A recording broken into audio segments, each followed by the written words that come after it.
আসসালামু আলাইকুম। আমরা শুরু করি একদম স্টার্টিং থেকে। আমরা জাস্ট আইএলটিএস রিডিং সম্বন্ধে বলতেছিলাম যে স্ক্রিনটা শেয়ার করবি।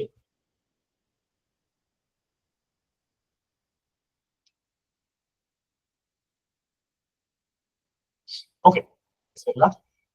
আমাদের আজকে আইএলটিএস রিডিং এর উপর ক্লাস।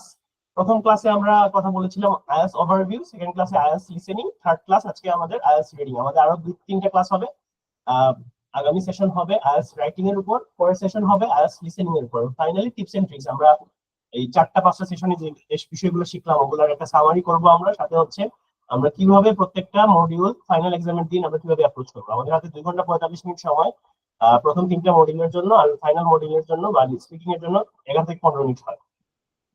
আইএলটিএস রিডিং এর যে বিষয়টা সেটা হচ্ছে আইএলটিএস রিডিং আমরা জানি 60 মিনিটস। তিনটা পেসেজ থাকবে, প্রতিটা পেসেজে প্রথম পেসেজে 13টা কোয়েশ্চেন, দ্বিতীয় পেসেজে 13টা কোয়েশ্চেন, ফাইনাল পেসেজে 14টা কোয়েশ্চেন, টোটাল 40টা কোয়েশ্চেন।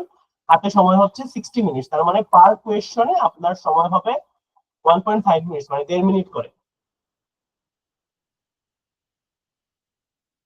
এক্সামের হচ্ছে এটা সেকেন্ড মডিউল, মানে আপনি এক্সাম যদি শুরু হয় আপনার সকাল 9টার সময়, তো 9টা থেকে 9টা 40 বা 9টা 40 পর্যন্ত আপনার হবে লিসেনিং। 9টা 40-এর পরে 9টা 42, 43, 45 থেকে আপনার রিডিংটা শুরু হয়। 10টা 45 পর্যন্ত রিডিংটা হবে, দেন 1 ঘন্টা 10টা 45 থেকে 11টা 45 আপনার লিসেনিংটা, সরি, স্পিকিংটা হবে। সেক্ষেত্রে আমরা জানবো যে রিডিং এর মডিউল গুলা কি, রিডিং এ কি কি টাইপের কোয়েশ্চেন আসে সেটা আমরা গতদিন দেখেছিলাম প্রথম ক্লাসে, তাও আমরা আজকে আরেকবার দেখবো। আর আজকে আমরা গত সেশন থেকে একটা ডিফারেন্ট কাজ করব। গত সেশনে আমরা লিসেনিং এর জন্য প্রত্যেকটা কোয়েশ্চেনের প্যাটার্নের আলোকে আমরা একটা করে স্লাইড দেখেছিলাম। আজকে আমরা ডিরেক্টলি আমাদের ওয়েবসাইটে গিয়ে একটা ফুল মক টেস্ট দিব রিডিং এর উপরে। রিডিং এর উপরে মক টেস্ট দিলে তখন আমরা বুঝতে পারবো যে রিয়েল টাইম এক্সাম আমরা কিভাবে সলিউশন করবো। এই যে আমাদের চারটা মডিউল সম্বন্ধে আমরা জানলাম। সেকেন্ড মডিউলটা হচ্ছে রিডিং, টাইম 60 মিনিট, তিনটা পেজে 40টা question, around 11 to 14 question types আছে। অনেক ক্ষেত্রে দেখা যায় যে দুইটা তিনটা কোয়েশ্চেন টাইপসকে আমরা একসাথে নিতে পারি, এজন্য আমরা ইন জেনারেল ধরেন 11টা থেকে 14টার মতো কোয়েশ্চেন টাইপস আছে। আর আপনি যদি কম্পিউটার বেস পরীক্ষা দেন, আগে পেন্সিল দিয়ে লেখার সুযোগ ছিল, সরি পেপার বেস পরীক্ষা দিলে পেন্সিল দিয়ে লেখার সুযোগ ছিল, বাট জানুয়ারি মাসের 1 তারিখ 2025 থেকে এটা কম্পিউটার বেসড। কম্পিউটার বেসড হলে তো আর কোনো কিছু লাগতেছে না, পেপার বেসড আপনাকে অবশ্যই কলম ইউজ করতে হবে। আর আপনার আনসার শিট একটা দেওয়া থাকবে, আপনাদের একটা আনসার শিট দিবে। তো ওই আনসার শিটে 40টা ঘর থাকবে, আপনি ওই 40টা ঘরে আনসার গুলো লিখবেন। কম্পিউটার বেসড হলে তো আপনি টাইপ করবেন, এমসিকিউ হলে টিক চিহ্ন দিবেন, আর ফিল ইন দ্য ব্ল্যাঙ্কস এগুলো হলে টাইপ করবেন। রিডিং এবং লিসেনিং এর ব্যান্ড স্কোর মোটামুটি কাছাকাছি। মানে স্কোর 27 থেকে 6.5, 30 থেকে 32 হলে 7, 34 থেকে 33 34 হলে 7.5, 35 36 হলে 8, 37 38 8.5, বা সর্বোচ্চ আপনি একটা এরর করলেও আপনি 9 পাইতে পারেন, যেটা আমি ছিলাম। আমি হচ্ছে 8.5 পেয়েছিলাম রিডিং এ। তো আমি অ্যারাউন্ড 37 38 আমার কারেক্ট হয়েছিল। তো আমরা আজকে জানবো যে কিভাবে 8+ আমরা তুলতে পারি রিডিং এ। আমরা টার্গেট করবো অবশ্যই 8টা টার্গেট করার। আমাদের যে অ্যাটলিস্ট 35টা যাতে হয় 40টার মধ্যে। এজন্য আমরা হচ্ছে 30 থেকে 35 থেকে 36 আমরা মার্ক করে রাখছি। আইএলটিএস একাডেমিক রিডিং এ আমাদের 14টা কোয়েশ্চেন টাইপস আছে। ম্যাচিং হেডিং, যে আপনাকে একটা প্যাসেজে 8 থেকে 10টা প্যারাগ্রাফ দিতে পারে, প্রত্যেকটা প্যারাগ্রাফের একটা করে নাম্বার দিবে, A B C D E F এরকম। আর আপনাকে 6টা বা 7টা স্টেটমেন্ট দিবে, ওই কোন স্টেটমেন্ট কোন প্যাসেজ থেকে আসছে, কোন প্যারা থেকে আসছে, এটা ম্যাচ করতে হবে। 2 নম্বরটা হচ্ছে লোকেটিং ইনফরমেশন। আপনাকে ইনফরমেশন অনেকটা ম্যাচিং হেডারের মতো, যে উম, আপনার কোয়েশনটা যেখান থেকে আসছে, আপনাকে একটা স্টেটমেন্ট দিবে, ওইটা কোন প্যাসেজ থেকে আসছে এটা আপনাকে আনসার করতে হবে। ম্যাচিং হেডিং আর লোকেটিং ইনফরমেশন অনেকটা কাছাকাছি। ট্রু ফলস নট গিভেন হচ্ছে 3 নম্বর অপশন, আর 13 নম্বর অপশন হচ্ছে ইয়েস নো নট গিভেন। এই দুইটা হচ্ছে মোটামুটি কাছাকাছি। ট্রু ফলস নট গিভেনে হচ্ছে আহ একটা পেসেজে আপনাকে হয়তো 5টা বা 6টা স্টেটমেন্ট দিবে, তারপর বলবে যে কোনটা সঠিক কোনটা ভুল কোনটা, মানে উদ্দীপক বা পেসেজে দেওয়া নেই। তো ট্রু যদি আপনি যদি দেখেন যে যে সেন্টেন্সটা দিচ্ছে ওটার সাথে ডিরেক্টলি মিলে যাচ্ছে, তখন হচ্ছে আপনি দিবেন ট্রু। আর যদি এটার অপোজিট হয় তাহলে ফলস দিবেন। আর নট দিবেন তখনই দিবেন যখনই আপনার কোনো ইনফরমেশন, রিলেভেন্ট ইনফরমেশন নাই আপনার পেসেজে। এখন ট্রু ফলস নট গিভেন নিয়ে অনেকের একটা ইস্যু হয়, যে অনেক সময় ফলস আর নট গিভেন এর মধ্যে আমরা পার্থক্য করতে পারি না, বা yes no not given 13 number যে কোশ্চেনটা দেয়া আছে এটার ক্ষেত্রে অনেকটা ইস্যু হয়। আমরা একটু চেষ্টা করবো যে দেখার যে কি করা যায়। মাল্টিপল চয়েস কোশ্চেনের ক্ষেত্রে আপনাকে 3টা অপশন দিবে, 4টা অপশন দিবে, আপনি একটা আনসার করবেন। সামারি কমপ্লিশন, ডায়াগ্রাম লেভেলিং, এই বিষয়গুলো হচ্ছে ফিল ইন দ্য ব্ল্যাঙ্কস এর মতো। আপনাকে একটা ব্ল্যাঙ্ক দিবে, ওই ব্ল্যাঙ্কটা আপনি ফিল আপ করবেন। ম্যাচিং সেন্টেন্স এন্ডিংস, তারপর ম্যাচিং ফিচার্স, মানে হচ্ছে দুইটা টেবিল দিবে, কোন টেবিল মানে দুইটা সেন্টেন্স দিবে, একটা টেবিলের সাথে আরেকটা টেবিল ম্যাচ করতে হবে। সেন্টেন্স কমপ্লিশন তো আমরা বললাম, সেন্টেন্স কমপ্লিশন যতগুলো কমপ্লিশন আছে সবগুলোই হচ্ছে ফিল ইন দ্য ব্ল্যাঙ্কস এর মতো। তো ফিল ইন দ্য ব্ল্যাঙ্কস তো আমরা জানি যে একটা ব্ল্যাঙ্ক থাকবে, ওইটা আপনাকে স্পেসিস এর প্যারাগ্রাফ গুলো পড়ে তো ওইটা ফিল আপ করতে হবে। 5 নাম্বারটা হচ্ছে সামারি কমপ্লিশন, 6 নাম্বারটা হচ্ছে ডায়াগ্রাম লেভেলিং, তারপর হচ্ছে 9 নাম্বারটা সেন্টেন্স কমপ্লিশন, 11 নাম্বারটা flowchart completion, note completion, table completion. এই সবগুলা হচ্ছে আপনার ফিল ইন দ্য ব্ল্যাঙ্কস এর মতো। আর এখানে ফ্লোচার্ট, এখানে হচ্ছে ইয়েস নো নট গিভেন আর ট্রু ফলস নট গিভেন, দুটো হচ্ছে মোটামুটি সিমিলার। আমরা ডিরেক্টলি আজকে দেখবো যে কিভাবে একটা কোয়েশ্চেন আমরা সলভ করব, সলভ করার বিভিন্ন টেকনিক গুলো আমরা দেখবো, আর এই কোয়েশ্চেনটা তখনই আমরা বুঝে যাবো।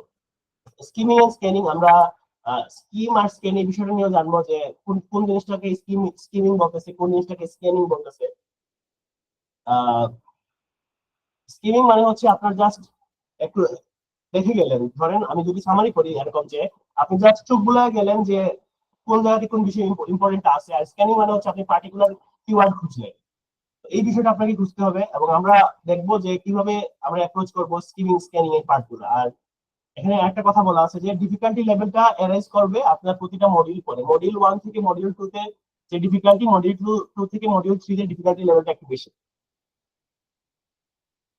এখানে আমরা কিছু কমন মিস্টেকস আর হচ্ছে 10টা আমাদের টিপস এন্ড ট্রিক্স নিয়ে আসছি। তো আমরা এই জিনিসগুলো দেখার পর আমরা আজকে আনলাইক লাস্ট ক্লাস আমরা ডিরেক্টলি একটা মক টেস্ট দিতে চলে যাব, এবং মক টেস্টটা রিয়েল টাইম দিয়ে আমরা বুঝতে পারবো যে কিভাবে আমরা একটা এক্সামের সলিউশন করব।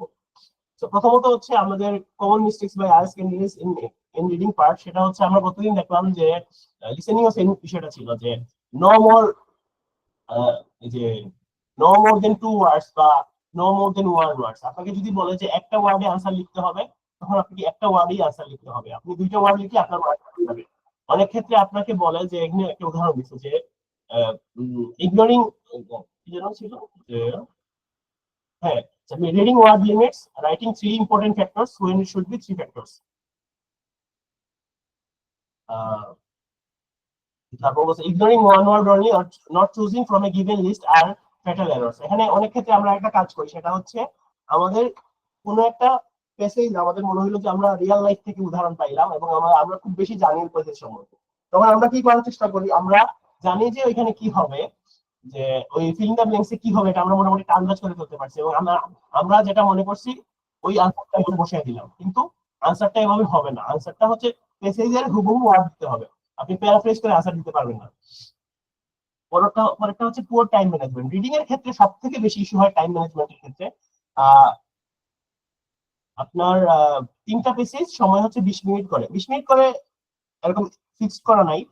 আপনাকে 1 ঘন্টা সময় দেওয়া হবে 40টা প্রশ্নের জন্য, 13টা 14টা, মানে হচ্ছে প্রথম মডিউলের 13টা কোয়েশ্চেন, পরের মডিউলের 13টা কোয়েশ্চেন, আর লাস্টের যে সেকশন বা পার্ট বা যা পেসেজে ওটা হচ্ছে 14টা কোয়েশ্চেন। তো আপনি যদি সবগুলোতে 20 মিনিট করে সময় নিতে পারেন ভালো। সেই তবে আমরা জানি যে পেসেজ 1 থেকে পেসেজ 2 টা একটু ডিফিকাল্ট হয়, পেসেজ 2 থেকে পেসেজ 3 টা একটু ডিফিকাল্ট হয়। কারণ ডিফিকাল্টি লেভেলের উপরে আপনি তো অবশ্যই সময়টা অ্যালোকেট করতে হবে। আপনি যদি প্রথম পেসেজটা একটু ভালো অল্প সময় শেষ করতে পারেন, সেকেন্ড পেসেজটা যদি একটু মাঝামাঝি সময় শেষ করতে পারে, লাস্ট পেসেজের জন্য একটু সময় বেশি নেই। আমি আপনাকে বলতেছি না যে প্রথম পেসেজের জন্য 15 মিনিট রাখেন, পরের পেসেজের জন্য 20 মিনিট রাখেন, পরের পেসেজের জন্য 25 মিনিট রাখেন। তবে আপনি টার্গেট করবেন যে প্রথম পেসেজটা যত ভালো করে দ্রুত পারা যায়। এখানে কিছু মানুষের কিছু টেকনিক এরকম হতে পারে, কেউ কেউ এরকম বলতে পারে যে, আমি কিছু স্টুডেন্ট ফেস করেছিলাম, তাদের কথা হচ্ছে এরকম যে আমি আমি যখন দেখি যে আমি পেসেজ 1 টা পারতেছি, তখন আমি অটোমেটিকলি পেসেজ 2 টা পারার জন্য একটা কনফিডেন্স আমার বুস্ট আপ হয়। তাইলে আমি তখন মানে আমি যতগুলো কোয়েশ্চেন সলভ করছি, সাপোজ 1 2 3 4 করে আমি 10 পর্যন্ত সলভ করলাম, তখন টানা 10টা সলভ করার পরে আমার 11 থেকে আমার কনফিডেন্স বুস্ট আপ হয়। তখন 11 থেকে 20 পর্যন্ত আমি যখন যাই, তখন আমার আরো কনফিডেন্স বুস্ট আপ হয়। 21 থেকে 30 এ গেলে আমি আর একটু কনফিডেন্ট হই। এরকম করে যখন আমার যত সামনের দিকে যাচ্ছি তখন আমার তত আমার ফ্লুয়েন্সি বাড়তেছে আনসার করার ক্ষেত্রে। এটা আমার জন্য প্রিফারেন্স। তো আমি স্পেসিফিক কোন টাইম লিমিট আমার নিজের জন্য রাখবো না। আবার অনেকে এটা বলে যে যেহেতু সেকশন 3 বা পেসেজ 3 টা একটু ডিফিকাল্ট, সেজন্য প্রথম সেশনটা বা প্রথম সেকশনটা যদি আমরা একটু দ্রুত শেষ করে ফেলতে পারি, সেক্ষেত্রে আমরা সেকশন 3 এর জন্য বা সেকশন 2 এর জন্য একটু ভালো সময় পাবো। কিন্তু এখানে আরেকটা বিষয় হচ্ছে, প্রথম সেকশন যদি আপনি তাড়াহুড়া করতে যান, আমাদের টার্গেট কি? আমাদের টার্গেট হচ্ছে আমরা ভালো স্কোর করব। এখন আমাদের যদি এরকম হয় যে আমরা প্রথম 10 মিনিট শুধু পেসেজই পড়লাম আর পরের 10 মিনিটে আমরা সবগুলো আনসার করতে পারবো, তাহলে সমস্যা কি? আপনাকে এখানে দেয়ার ইজ নো, মানে এটা তো হচ্ছে কি না যে কোনো একটা ধর্মগ্রন্থ না যে আপনাকে যেভাবে বলছে হুবহু এটাই করতে হবে। আপনি যদি আপনি প্রথম 20 মিনিট শুধু পেসেজই পড়েন, কোনো কিছু আনসার করলেন না, আর পরের 40 মিনিটে আপনি সবগুলো আনসার করে 35+ স্কোর করে ফেললেন, আপনার এক্সপেক্টেড স্কোর করে ফেললেন, তখন কিন্তু আপনি ভালো করতে পারবেন। আমাকে একটা মিনিট সময় দিবেন, নিয়ে আসতেছি, আমাকে একটা মিনিট সময় দিবেন।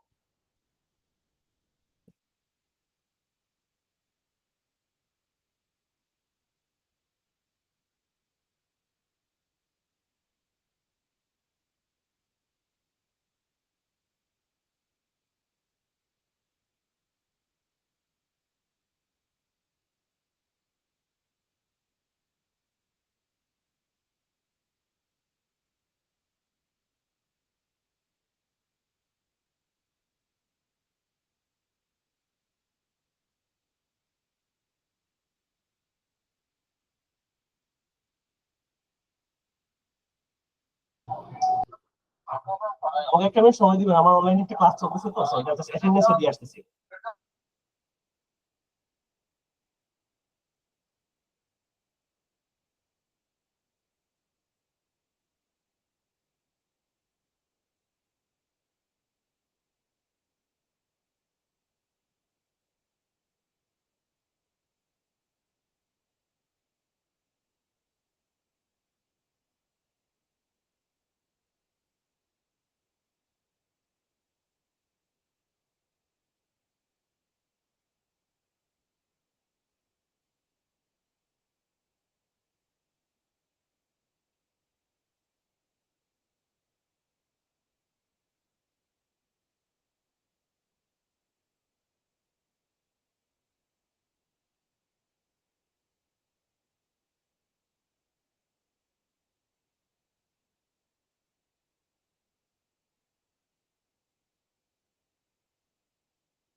ওকে, আমরা আবার ফিরে আসি। থ্যাংক ইউ সো মাচ আমাকে সময় দেওয়ার জন্য।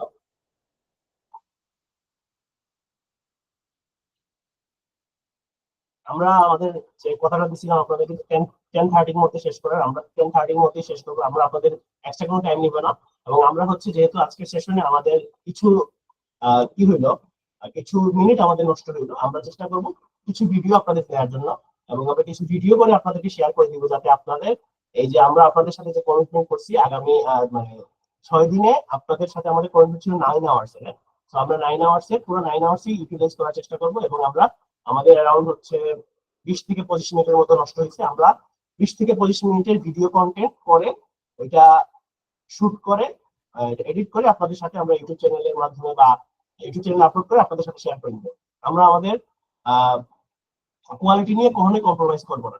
ইস্যু এরাইজ করছিল, এরকম ইস্যু এর আগেও এরাইজ করছিল। এর আগে আমরা একটা সেশন করতেছিলাম, ওইখানে হচ্ছে কিছু মানুষজন জয়েন করে এরকম ঝামেলা করছে। তো এটা এই যে আমরা ফ্রি সেশন আপনাদের জন্য করতেছি, এটা কিন্তু আমরা আপনাদেরকে হেল্প করার চেষ্টা করছি। তো কিছু মানুষ এরকম থাকবে যে তারা হয়তো চায় না যে আমরা অন্য মানুষকে হেল্প করি, সমাজে এরকম মানুষ থাকবেই। তো আমরা তো ওই দিকে তাকাইলে হবে না, আমাদের সবসময় সামনের দিকে তাকাইতে হবে। আমরা আবার আসি হচ্ছে আমাদের কি কি কমন মিস্টেকস হয়। তো প্রথম কমন মিস্টেকস আমরা জানলাম যে লিসেনিং এর ক্ষেত্রে সেম, আপনাকে বলে দিবে একটা ওয়ার্ডে আনসার বা দুইটা ওয়ার্ডে আনসার।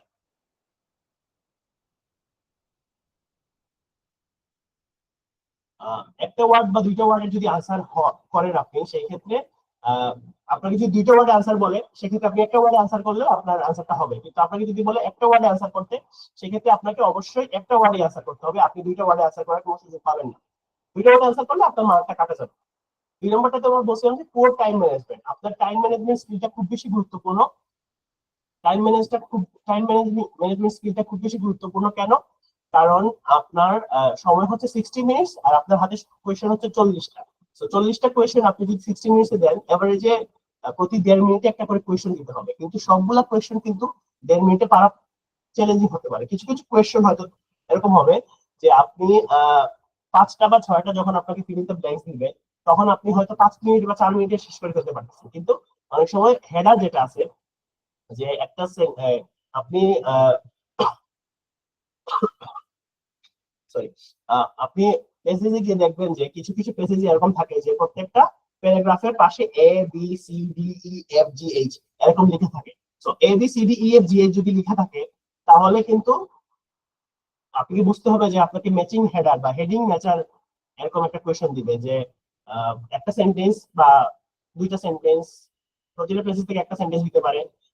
আপনাকে কোয়েশ্চেন দিবে হচ্ছে 6 থেকে 7টা স্টেটমেন্ট দিবে।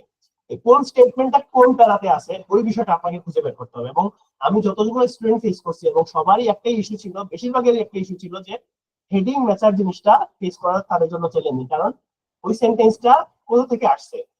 যেমন ধরেন আপনার পেসেজ হচ্ছে বা প্যারাগ্রাফ হচ্ছে 8টা, আপনাকে অপশন দিল 6টা, মানে 6টা কোয়েশ্চেন দিল। তার মানে কি দুইটা প্যারাগ্রাফ থেকে তো অবশ্যই কোনো কিছু আসবে না। অনেক ক্ষেত্রে দেখা যায় যে যে 6টা আপনাকে অপশন দিল, এর মধ্যে দুইটা সেম প্যারাগ্রাফ থেকে চলে আসছে।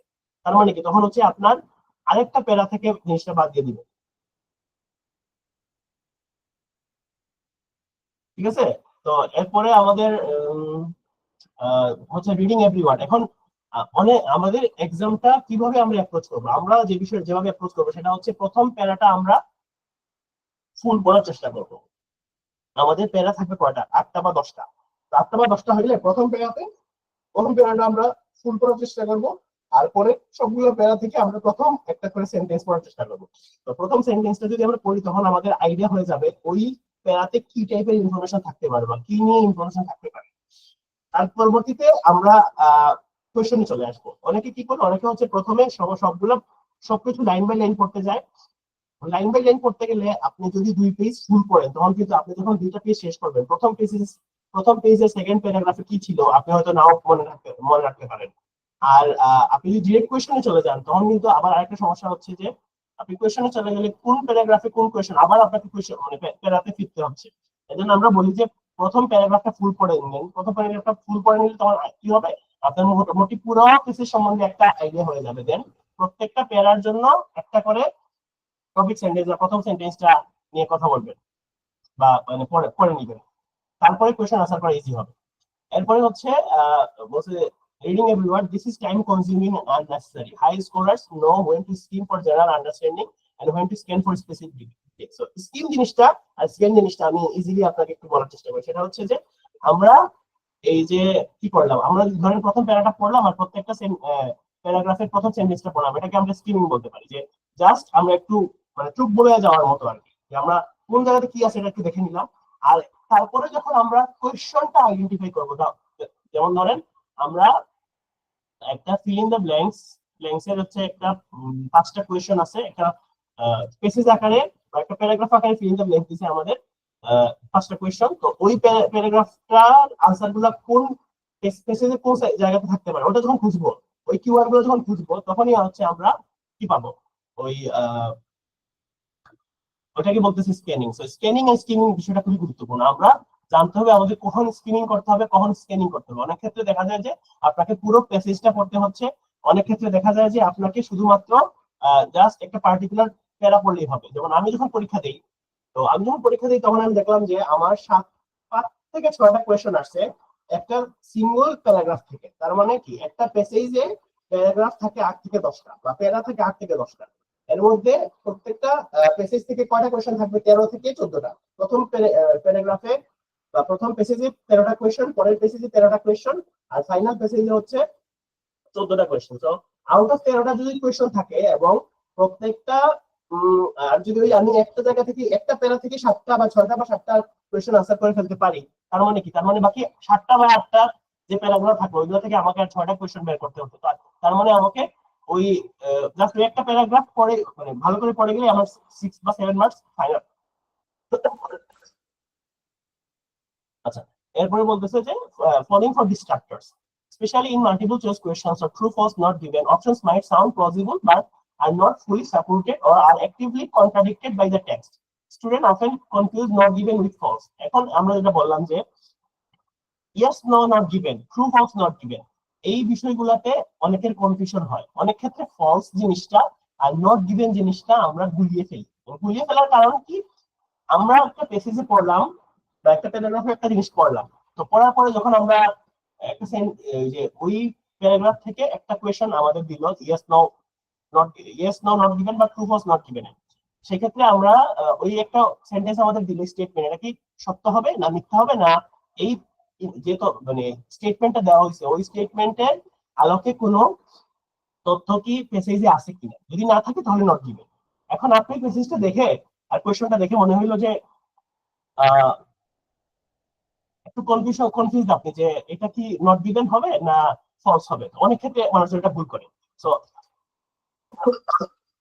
ব্রিটিশ কাউন্সিল এবং আইডিপি তাদের যে অফিসিয়াল আনসার গাইড, ওই গাইডে বলা আছে বা গাইডলাইনে বলা আছে যে যদি যে সেন্টেন্সটা বলা আছে ওই সেন্টেন্সটা যদি ডিরেক্টলি পেসেজের সাথে কন্ট্রাডিক্ট করে মানে অপোজিট হয়, তাহলে এটা ফলস হবে। আর যদি কোন রিলেশন না থাকে সেটা নট গিভেন হবে। এটা তো আমরা বুঝতেই পারছি, বাট স্টিল আমাদের কনফিউশন হচ্ছে। আমরা দেখবো যে একটা মক টেস্ট দেওয়ার পরে আমাদের কি অবস্থা হয়। আর মাল্টিপল চয়েস কোয়েশ্চেনের ক্ষেত্রে আমরা গতকালকে একটা দেখলাম অডিও মানে লিসেনিং এ যে 3টা অপশন আপনার মাল্টিপল চয়েসে আছে এবং আপনার কাছে মনে হচ্ছে 3টাই হইতে পারে, কারণ যে 3টা অপশন আছে 3টা কথাই বলছে আপনার অডিওতে। এখানেও হচ্ছে আপনার প্যারাগ্রাফে এমন ভাবে আপনাকে 3টা অপশন দিবে এমসিকিউতে, আপনি মনে করবেন যে 3টাই আনসার হইতে পারে, কিন্তু আপনাকে বুঝতে হবে যে কোনটা এখানে বলছে সঠিক। এই ট্রিকটা আপনাকে ধরতে হবে। আমাদের ডিস্ট্রাক্টরে ফল করা যাবে না আমরা যদি হাই বেস কি করতে চাই, মানে গেইন করতে চাই। পরবর্তীটা হচ্ছে lack of vocabulary and synonym recognition. So আমরা কিন্তু প্রত্যেকটা জায়গাতে বলে আসছি যে vocabulary, lexical resources, synonym, paraphrasing, এই বিষয়গুলো খুব বেশি ইম্পর্টেন্ট। গতকালের সেশনে আমরা দেখলাম যে কোয়েশ্চনে বলবে যে লোকেশন, আর আনসারের ক্ষেত্রে বা অডিওতে বলবে আপনার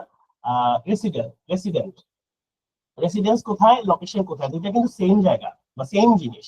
তো আমাদের এই সিনোনিমটা ধরতে হবে যে আমাদের ভোকাবুলারি যদি এনরিচ না হয় সেক্ষেত্রে আমরা কিন্তু ওই আনসারটা ধরতে পারবো না। প্যারাগ্রাফে একটা ওয়ার্ড দেয়া আছে আর আনসারের ক্ষেত্রে আরেকটা ওয়ার্ড দেয়া থাকতে পারে, সেক্ষেত্রে আমাদের ধরতে হবে এই দুইটা জিনিস সেম।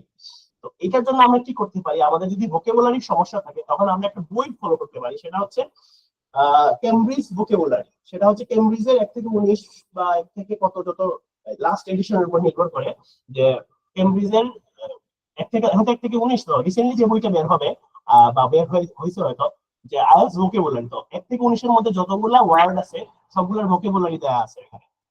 তো ভোকাবুলারি যদি দেওয়া থাকে তাহলে ভোকাবুলারি যদি থাকে তাহলে আমরা ওই ভোকাবুলারি গুলো দেখে আমরা বুঝতে পারবো যে কি টাইপের কোশ্চেন আসতে পারে, কি টাইপের ভোকাবুলারি সম্বন্ধে আমাদের জানতে হবে। তো আমাদের এখানে বলছে যে not understanding academic vocabulary or failing to recognise synonyms and paraphrases of keywords in questions, যে আমরা প্যারাফ্রেজ জিনিসটা আমাদের খুব ইম্পর্টেন্ট, সিনোনিমটা খুব ইম্পর্টেন্ট রাইটিং এর ক্ষেত্রে যখন আপনাকে একটা টাস্ক 1 এর বা টাস্ক 2 এর যখন একটা আর্গুমেন্ট দিবে, তখন আপনাকে প্রথমে প্যারাফ্রেজ করে লিখতে হবে, এবং ওয়ার্ডে প্রশ্নতে যে ওয়ার্ডটা থাকবে ওইটাকে বারবার সিনোনিমে বা প্যারাফ্রেজ করে লিখতে হবে, কারণ আপনি একটা ওয়ার্ড যদি বারবার লিখেন সেক্ষেত্রে আপনার ব্রেন স্কোর কমে যাবে।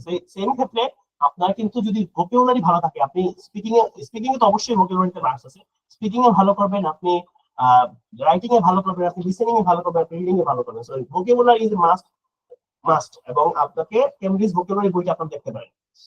কিন্তু আপনারা চেষ্টা করবেন সবসময় অফিসিয়াল জিনিসপাতি ফলো করতে, কারণ যেহেতু কেমব্রিজরা এই এক্সামটা নিচ্ছে, তার মানে কি তাদের যে গাইডলাইন, তাদের যে মডিউল বা ব্রিটিশ কাউন্সিল আইডিপি থেকে যে রিসোর্স গুলো আপনাদেরকে শেয়ার করবে, ওই রিসোর্স গুলো সবসময় অথেন্টিক হবে।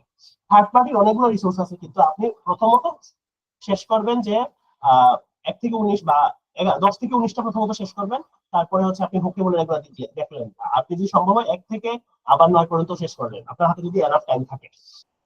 এরপর হচ্ছে ট্রান্সফারিং আনসার ইনকারেক্টলি। আচ্ছা, আপনি প্যাসেজ থেকে বা প্যারাগ্রাফ থেকে যখন কোয়েশ্চেন গুলো আনসার করবেন, সেক্ষেত্রে যদি আপনি স্পেলিং মিস্টেক করেন, আপনি মার্ক কাটা যাবে। Misspelling words, writing the wrong answer in the wrong box, or exceeding word limits during transfer. মানে আপনাকে যদি দুইটা ওয়ার্ড বলে যে নো মোর দেন 2 ওয়ার্ডস, আর আপনি যদি 3 ওয়ার্ডস লিখে দেন, তাহলে কিন্তু আপনার মার্ক কাটা। আপনি যদি বানান ভুল করেন তাহলে আপনার মার্ক কাটা। অনেক ক্ষেত্রে এরকম হয়, আমি এরকম দেখছি মানুষজনের, যে আনসারটা হচ্ছে আপনার আনসার হবে 2 এর আনসার হবে এইটা, 3 এর আনসার হবে এইটা, কিন্তু ওই ব্যক্তি ভুল করে 2 এর আনসার লিখে ফেলছে 3 এ, এবং এরপরে অনেকগুলো আনসার 2 এর আনসার 3 এ লিখে ফেলছে, তার মানে কি 3 এর আনসার 4 এ লিখছে, 4 এর আনসার 5 এ লিখছে, 5 এর আনসার 6 এ লিখছে, এরকম 7-8টা যাওয়ার পরে হঠাৎ করে যখন দেখলো যে একটা তার আনসার পারতেছে না, তখন সেটা একটা গ্যাপ দিয়ে পরে আবার আনসার করতে গেছে, তখন দেখে যে তার আগে সবগুলো ভুল হয়েছে, তারপর সবগুলো কাটাকাটি করে আবার ঠিক করতে হয়েছে। তো আমাদেরকে অবশ্যই খেয়াল রাখতে হবে যে আমরা যখন কোনো আনসার করবো তখন সাথে সাথে দেখবো যে এটা কোনটা আনসার করছে। রিডিং এর ক্ষেত্রে এটা বেশি সমস্যা হয়, যে পেপার বেসড এক্সামে আমাদের হচ্ছে ওই যে একটা ওএমআর মতো একটা শীট দিবে, যে 1 2 3 এক সাইডে 20টা এক সাইডে 20টা, সেটা 40টা বক্স থাকবে। তো 1 এর পাশে একটা ছোট বক্স থাকবে, 2 এর পাশে একটা ছোট বক্স থাকবে। তো আপনি 1 এর পাশে ধরেন আনসার হচ্ছে এ, 2 এর পাশে আনসার হচ্ছে বি, 3 এর পাশে আনসার হচ্ছে এ, 4টা আনসার ধরেন হচ্ছে একটা ওয়ার্ড হতে পারে। তো আপনি ভুল করে যদি একটা স্কিপ করে যান, দেখা যাবে একসাথে আপনি অনেকগুলো স্কিপ করে যাবেন, কারণ ওই এক্সামের একটা আলাদা প্রেশার থাকে। আপনি যখন এক্সামে বসবেন, এই যেমন ধরেন আমরা এখন একটা মক টেস্ট দিব, তো মক টেস্টে আমাদের স্কোর যদি আউট অফ 40 20 হয় বা 25 হয়, আমাদের কিন্তু কোনো প্যারা নাই, কারণ কি এই মার্কিংটা নিয়ে আমাকে কেউ জাজমেন্ট করতেছে না, বা আমার হচ্ছে ভিসা বা আমার হায়ার স্টাডি স্বপ্নটা কিন্তু এই মার্কিং কোনো সমস্যা হচ্ছে না। কিন্তু আপনি যখন এক্সাম হলে বসবেন, আপনার মাথায় একটা প্রেশার থাকবে, যেহেতু আপনি আইএলটিএস এক্সাম দিচ্ছেন 24,950 টাকা, তার মানে আপনি যখন এক্সাম দিবেন, আপনার যদি এক্সাম খারাপ হয়, এই একটা টেনশন থাকবে, আমার যদি এক্সাম খারাপ হয় আমার 24,950 টাকা নষ্ট হবে।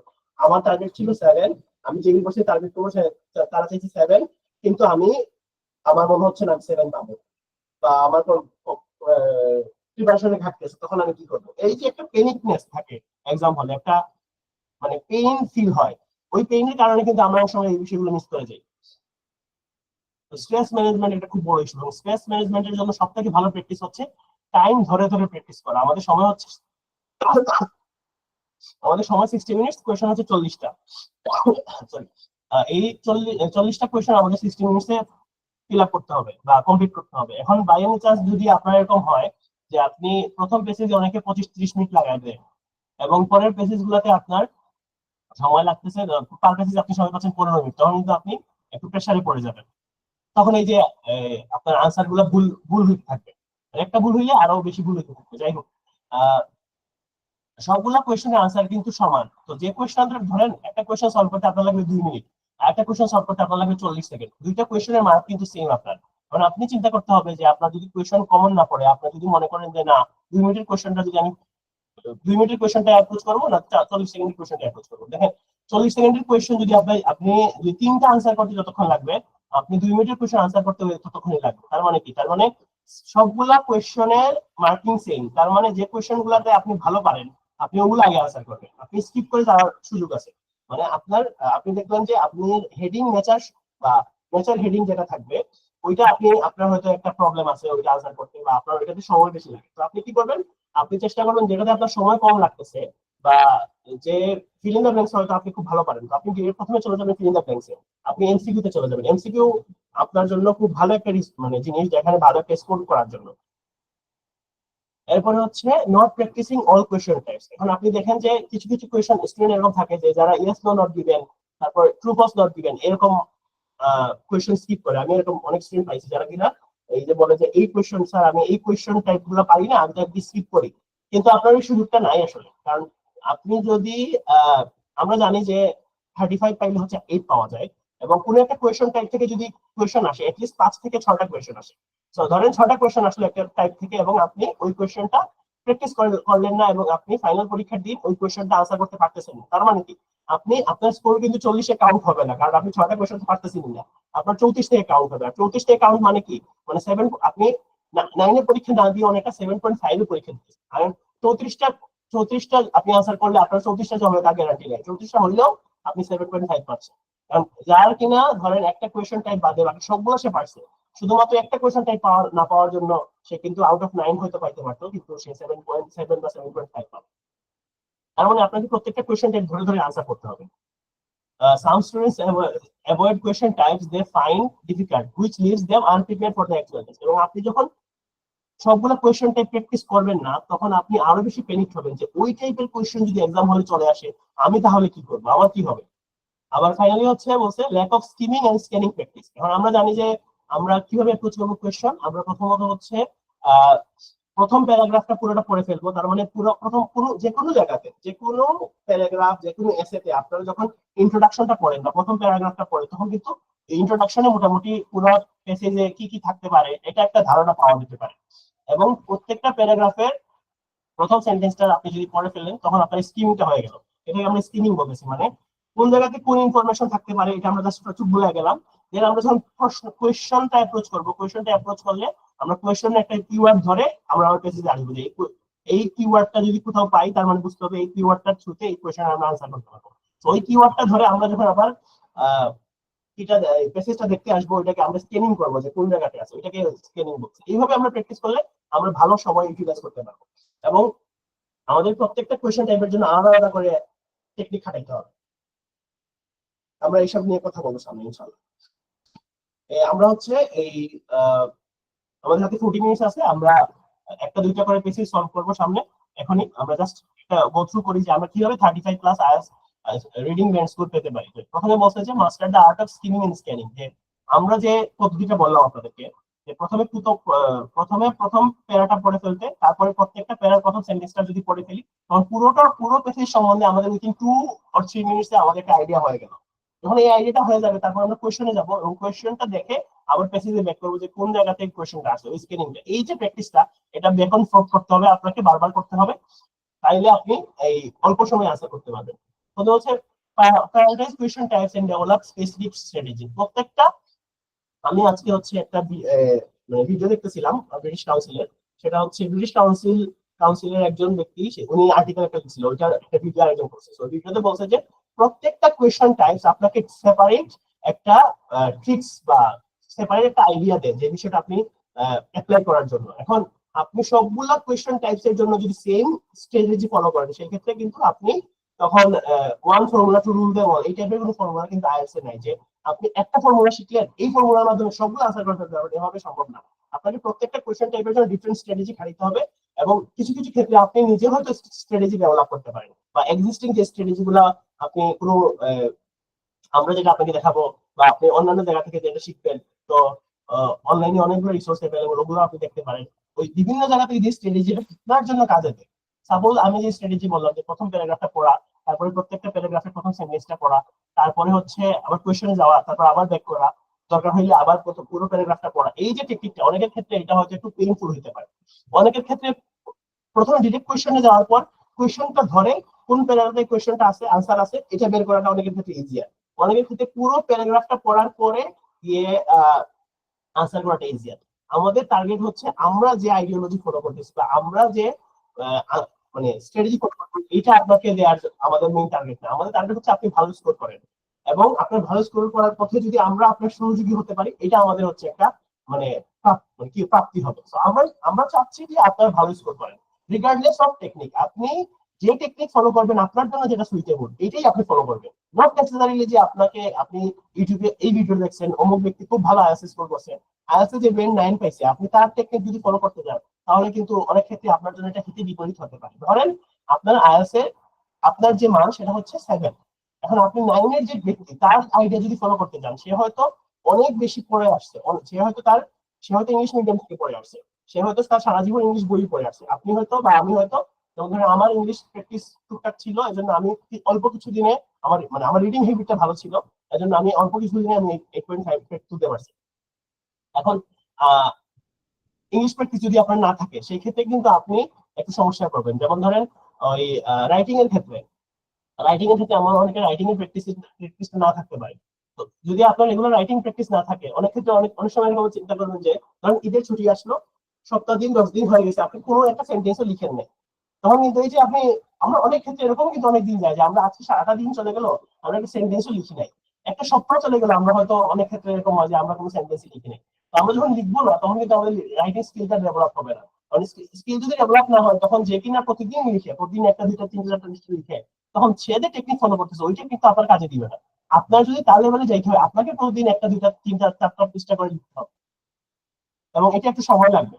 আর একদিনে হচ্ছে আপনি কি করতে পারবেন, একদিনেই আপনি আকাশ ছুঁতে পারবেন, আস্তে আস্তে করে মানে যাইতে হবে, যে এই থিংস টেক টাইম, এটা আপনাকে মনে রাখতে হবে। এই জন্য হচ্ছে আপনি যদি প্রথমেই একটা ফলাফলের আশা করেন, এটা সমস্যা। যেমন ধরেন আমাদের মানুষজন যখন জিমে যায়, তারা অল্পদিন পরে জিমটা কন্টিনিউ করতে পারে না, কারণ কি প্রথম দিনে গিয়ে মনে করে যে না আজকে আমার 6 প্যাক হয়ে যাবে, 6 প্যাক কিন্তু অ্যাটলিস্ট 6 মাস 1 বছর লাগে 6 প্যাক হইতে। তো আপনি যদি 6 মাস 1 বছরের প্র্যাকটিস না করেন, সেক্ষেত্রে আপনার বডি কি হবে না, অ্যাটলিস্ট 3 মাস বা 4 মাস আপনার সময় লাগবে আপনার বডিতে একটা ফিজিক্যাল শিখবে। ঠিক এমন ভাবে আপনি কখনোই ইংলিশ হয়তো ওইরকম করে পড়েন নাই, জাস্ট যদি ইউনিভার্সিটিতে আপনাকে যেভাবে পড়ছে জাস্ট এই বিষয়টা আপনি মনে করতেছেন, বা আপনার যদি বাংলা মিডিয়ামে ইউনিভার্সিটিতে হয়, বা আপনার যদি বাংলাতে থাকে সবকিছু, তখন কিন্তু আপনার ইংলিশের প্র্যাকটিসটা নাই। তো আমরা যারা হচ্ছে এইচএসসি দেওয়ার পরে বাংলা মিডিয়াম থেকে এইচএসসি দেওয়ার পর আইএলটিএস এ বসতেছি, তাদের কিন্তু আমরা বাংলা ইংলিশ প্র্যাকটিসটা অনেক কম, আমাদের বয়সও কম। কারণ আমরা যদি এইচএসসি পরীক্ষা দেওয়ার পরে পরীক্ষা দিতে বসি, তখন আমাদের বয়স কত, হাইয়েস্ট 18-19। তো 18-19-এ আমাদের কিন্তু স্কুল এবং কলেজের কারিকুলামে ইংলিশ নিয়ে ওই রকম কথা বলার সুযোগ নেই। ইংলিশ স্পিকিংটা তো আমরা কখনোই করি না, আর লিসেনিং স্পিকিং এই দুটো তো আমাদের একেবারেই অপশন নাই। রাইটিং এর ক্ষেত্রে হয়তো ইংলিশ 1 ইংলিশ 2 যেগুলো থাকে, English first paper second paper, ওইখানে আমরা কিছু রাইটিং করি, শুধুমাত্র 40 মার্কের এসএ টেসি যেগুলো আছে ওগুলো পাই। আর রিডিং যেটা আছে ওইটা আমরা শুধুমাত্র ইংলিশেই পড়ি। আর ফিজিক্স কেমিস্ট্রি বা বলেন বা যে সমাজ বিজ্ঞান বলেন, এগুলো কিন্তু সম্পূর্ণ বাংলাতে পড়তেছি আমরা যদি বাংলা মিডিয়াম থেকে।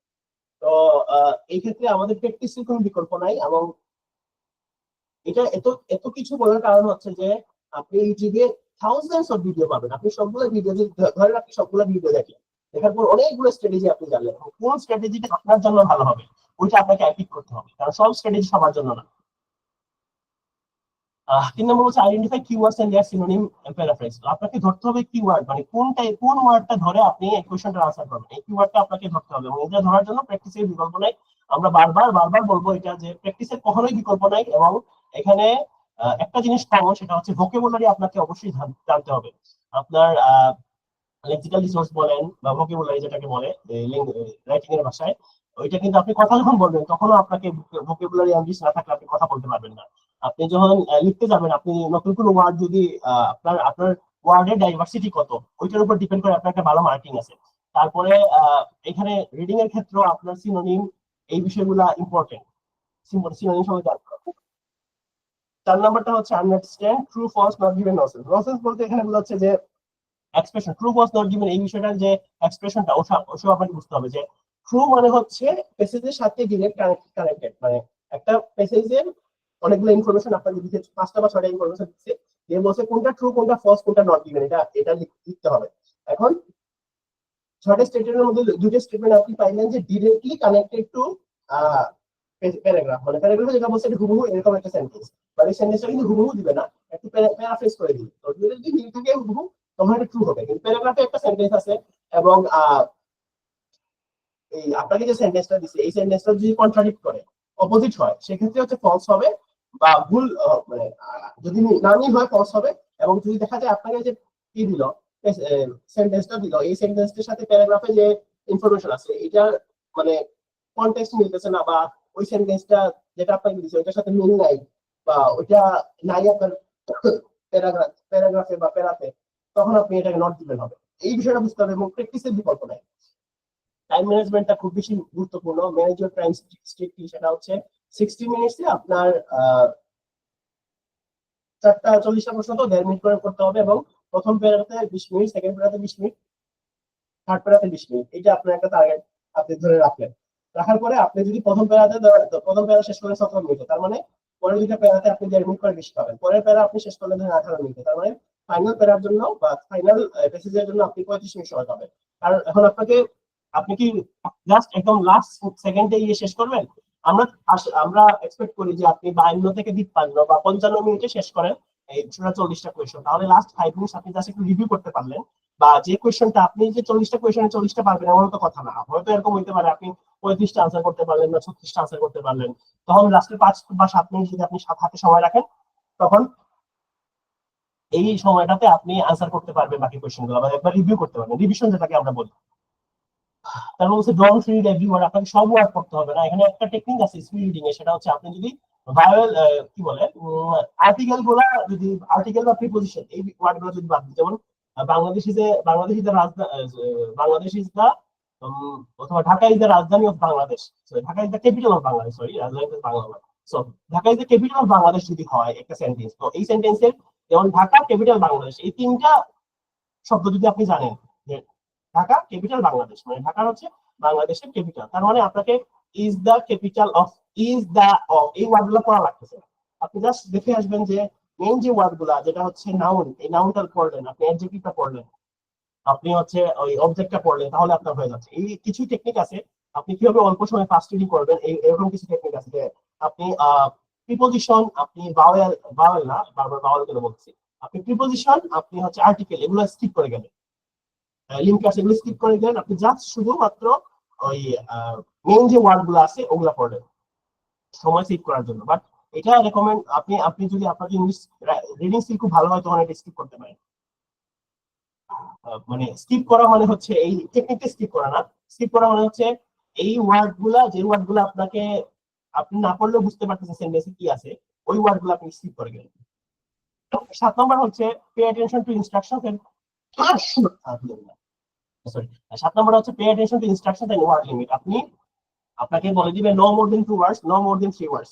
তো যদি নো মোর দেন 2 ওয়ার্ডস বা নো মোর দেন 3 ওয়ার্ডস বলে, তখন আপনি 4টা ওয়ার্ড লিখতে পারবেন না, 3 ওয়ার্ড বললে। আর যদি বলে যে নো মোর দেন 2 ওয়ার্ডস, তাহলে 3টা ওয়ার্ড লিখতে পারবেন না, অনলি ওয়ার্ড লিখলে আপনি 2টা ওয়ার্ডে আনসার করতে পারবেন না। এরপরে বলছে যে practice with authentic materials consistently.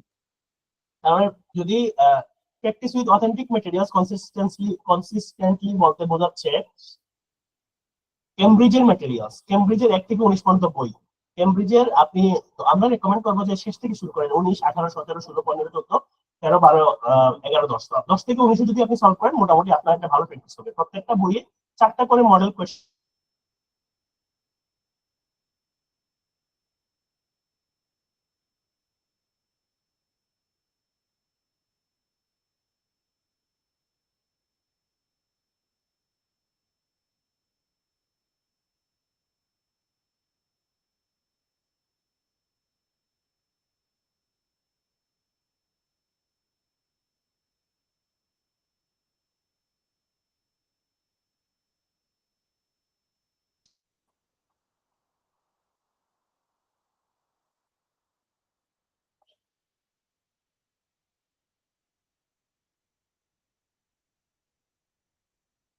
আচ্ছা, আমার পাশে ইলেকট্রিসিটি চলে গেছে, সো এর জন্য হচ্ছে আপনার স্ট্যান্ড হয়ে গেছে। এখন কি আমাকে দেখা যাচ্ছে, আমাকে শোনা যাচ্ছে? হ্যাঁ এখন ঠিক আছে। ওকে, আচ্ছা আমরা একটু আমার এদিকে আসি, স্ক্রিনটা আরেকবার শেয়ার করে দিচ্ছি।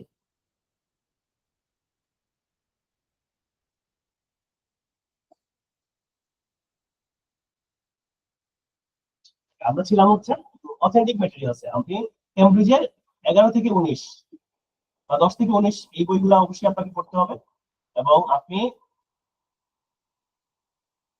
এই বইগুলো পড়ার মাধ্যমে আপনি আপনার প্রিপারেশনটা অথেন্টিক ওয়েতে নিতে পারবেন। আপনি থার্ড পার্টি ম্যাটেরিয়াল ইউজ করে কি আদৌ দরকার আছে? কারণ আপনি যদি 19টা বই পড়েন, দেখেন 19টা বই মানে কি, 19টা বইয়ের প্রত্যেকটা বইয়ে 4টা করে মডেল কোয়েশ্চেন, তার মানে 76টা আপনি মডেল কোয়েশ্চেন পাচ্ছেন।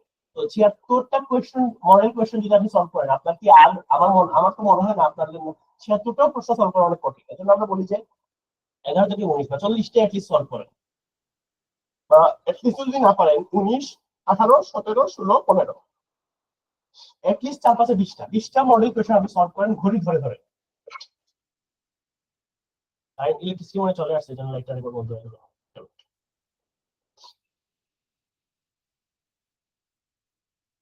ওকে, আমরা তারপর বলতেছি ইমপ্রুভ ইউর ভোকাবুলারি। সো ভোকাবুলারিটা আপনার ইমপ্রুভ করতে হবে। ভোকাবুলারি ইমপ্রুভ করার মানে হচ্ছে আপনাকে আহ, এমন এমন ওয়ার্ড জানতে হবে যেটা কিনা আইএলটিএস কেমব্রিজের বইগুলোতে আছে। কেমব্রিজের বইগুলোতে যেসব ওয়ার্ড আছে এগুলো আপনাকে অবশ্যই পুরোপুরি মনে রাখতে হবে বা বুঝতে হবে। তো এটার জন্য আপনি কেমব্রিজের একটা ভোকাবুলারি বই আছে, এই বইটা দেখতে পারেন। আর ফাইনাল হচ্ছে রিভিউ ইউর মিস্টেকস থরলি। আপনি যখন প্র্যাকটিস করবেন, ধরেন আপনি আজকে একটা মডিউল প্র্যাকটিস করলেন, ফুল 1 ঘন্টায় 40টা প্রশ্ন প্র্যাকটিস করলেন। প্র্যাকটিস করার মধ্যে এখানে 7 থেকে 8টা কোয়েশ্চেন টাইপ আছে, এবং একটা কোয়েশ্চেন টাইপে আপনি বারবার সমস্যা বেস করতেছেন, ওই কোয়েশ্চেন টাইপটা আপনি মার্ক করে রাখলেন। দেন প্র্যাকটিসের সময় ওই কোয়েশ্চন টাইপটা আপনি বারবার প্র্যাকটিস করলেন। অন্য কোন বইয়ে এই কোয়েশ্চন টাইপটা আছে, এটা আপনি আইডেন্টিফাই করলেন। আইডেন্টিফাই করার পরে আপনি আনসার করলেন, আপনি মার্ক করে রাখলেন। অথবা আপনি একটা জিনিস মেনটেন করতে পারেন যে কয় তারিখ, ধরেন আপনি একটা এক্সেল শিট মেনটেন করতে পারেন যে আপনি কত নাম্বার টেস্ট দিচ্ছেন আজকে। যেমন ধরেন 1 নাম্বার টেস্ট দিচ্ছেন কোন বই থেকে, কেমব্রিজ 19-এর 3 নাম্বার টেস্ট। কয় তারিখ, ধরেন আজকে 25 মে আপনি টার্গেট করতেছেন, কত সময় লাগলো, ধরেন আপনার 57 মিনিট সময় লাগছে। আপনার স্কোর কত ছিল, ধরেন আপনার স্কোর ছিল 33, 33 কত আসে, ব্যান্ড 7 আসে, 7 আসতেছে। তার মানে 33-তে 7.5 আসতেছিল। আপনি এরকম যদি মার্ক করে রাখেন, যেমন ধরেন 25 তারিখ আপনি 7.5 পাইলেন, দেন 27 তারিখ আপনি আরেকটা টেস্ট নিজে নিজে দিলেন, ওটাতে আপনি পাইলেন 6.5। এই তখন আপনি চেক করে দেখতে পারবেন যে আপনি আগের দিন 7.5 পাইছেন, আজকে আপনি 6.5 পাইছেন। তার মানে ডেফিনেটলি এমন কোনো কোয়েশ্চেন টাইপ আপনি ফেস করছেন যেটা কিনা, যেটাতে আপনার কি থাকতে পারে, প্রবলেম থাকতে পারে। যেমন আমার হচ্ছে ট্রু ফলস নট গিভেন, আমি 2 বছর আগে আজ করতে যখন দিই, ট্রু ফলস নট গিভেন আমার প্রবলেম ছিল, কিন্তু ট্রু ফলস নট গিভেন কোনো কোয়েশ্চেন আমার কাছে মনে হয় না আসছিল। এর জন্য আমি ধরেন আমার পুরো প্রবলেম হয় নাই আর কি। 8.5 মানে আপনি 37 বা 38 আমি পাইতে আশা করতে পারছি। এইগুলো হচ্ছে আমাদের সাজেশন। আপনি স্কিমিং এন্ড স্কিমিং সম্বন্ধে জানবেন, আপনি কোয়েশ্চেন টাইপ ধরে ধরে প্র্যাকটিস করবেন, ভোকাবুলারি ডেভেলপমেন্ট করবেন, টাইম ম্যানেজমেন্টটা খুব ভালো করে করবেন। আপনি প্যারাফ্রেজিং জিনিসটা বুঝতে হবে, সিনোনিম জিনিসটা বুঝতে হবে।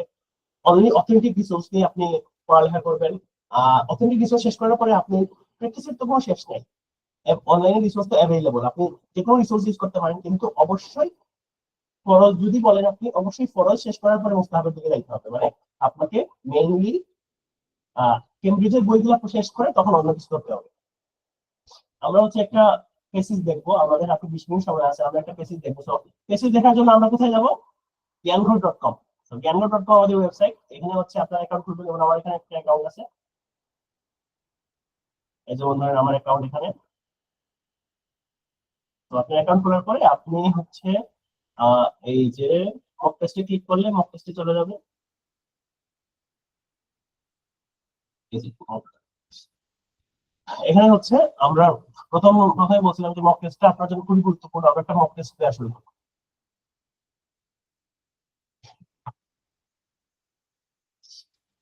রিডিং এর একটা টেস্ট দিয়ে দিলাম, academic IELTS academic mock test IELTS academic.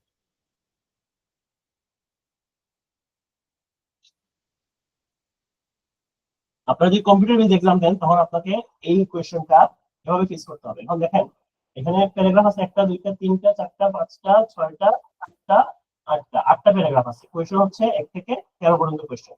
এখানে কি টাইপের কোয়েশ্চেন আছে? প্রথমত হচ্ছে ফিলিং দ্য ব্ল্যাঙ্কস বা টেক্সট কমপ্লিশন, আর এরপরে হচ্ছে true false not given. And true false not given যদি আপনি কম্পিউটার বেসে দেন আপনার কাছে অপশন আছে, এটা ধরেন ট্রু, এটা যদি ফলস, এরকম হচ্ছে আপনি অপশন আনসার করতে পারেন। আমি জাস্ট গেস করে দিতেছি, মানে আমি তো বেসিক প্যারাগ্রাফটা পড়বো তারপরে হচ্ছে আনসার করব। আর এটাতে হচ্ছে আপনি যে টাইপ করতে পারেন, টাইপ আনসার যদি এটা হাউস হয় হাউস দিতে পারেন। এখানে আপনি এইভাবে আনসার করতে পারেন, সবগুলো বড় হাতের আনসার করতে পারেন, আবার সবগুলো ছোট হাতের আনসার করতে পারেন, এতে কোনো মার্কস কাটা যাবে না। আর আপনাকে যখন 1 ঘন্টা, এখানে আমরা টাইম লিমিটটা উঠে দিচ্ছি যাতে হচ্ছে আপনাদের দেখাইতে পারি আমরা বিস্তারিত সময় নিয়ে। এখানে আপনি চাইলে যে কোনো কোয়েশ্চনে মুভ করতে পারবেন, এখানে নিচে ক্লিক করার অপশন আছে। আবার এই এই আমরা যেটা বলছিলাম গতদিন যে আপনি কম্পিউটার বেস পরীক্ষা দিলে আপনার জন্য সুবিধা কি? কম্পিউটার বেস পরীক্ষা দিলে আপনার জন্য সুবিধা হচ্ছে আপনি এই যে দেখেন এভাবে এটাও স্ক্রল করা যাচ্ছে, এটাও স্ক্রল করা যাচ্ছে, মানে সেম টাইমে আপনি দুইটা বিষয় দেখতে পাচ্ছেন। তার মানে হচ্ছে আপনি যদি পেপার বেস দেন, তার মানে পেপার বেস দিলে আপনি যখন এটা ধরেন পেপার বেস 1 পেজে আছে আর কোয়েশ্চেনগুলো আরেক পেজে আছে, আপনাকে বারবার আগের পৃষ্ঠা পরের পৃষ্ঠা করতে হবে। কিন্তু এখানে আমি ধরেন এই যে প্যারাগ্রাফ 7 নম্বর, এটা হচ্ছে 7 নম্বর প্যারাগ্রাফ, এই 7 নম্বর প্যারাগ্রাফের সাথে এই 5 নম্বর কোয়েশ্চেন মিলে গেছে, তার মানে কি একই একই স্ক্রিনে আমি দুইটা কোয়েশ্চেনই দেখতে পাচ্ছি। আবার আপনি চাইলে পরের পার্টেও যেতে পারবেন সেম টাইমে, পরের কোয়েশ্চেনগুলো দেখতে পারেন। এই যে আমরা আমরা একটু দেখে নিই যে এখানে কি কি টাইপের কোয়েশ্চেন আছে। আমরা দেখলাম যে এরকম 14 টাইপের কোয়েশ্চেন আছে। তো এখানে কি কি টাইপের কোয়েশ্চেন আছে? প্রথমত হচ্ছে টেক্সট কমপ্লিশন আছে, yes no, true false not given আছে। পার্ট 2 তে আছে হচ্ছে পার্ট 2 তে ট্রু ফলস নট গিভেন আছে এবং ডায়াগ্রাম লেভেলিং আছে। তারপরে হচ্ছে পার্ট 3 তে কি টাইপের কোশ্চেন আছে? পার্ট 3 তে হচ্ছে ম্যাচিং হেডার আছে, ম্যাচিং হেডারটা এখানে। আর পার্ট 4 এ হচ্ছে আপনার টেবিল কম্পিটিশন আছে। পার্ট 3 তে 3 টাইপের কোশ্চেন, আর হেডার ম্যাচিং, টেবিল কম্পিটিশন, আর হচ্ছে স্টেটমেন্ট মিলানোর জন্য। স্টেটমেন্ট মিলানোর বিষয়টা খুব বেশি গুরুত্বপূর্ণ।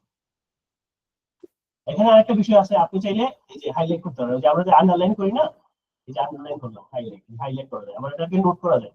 তো এখানে আমরা ধরেন নোট করলাম they believe, note they believe বলতে হচ্ছে they is equal to scientist.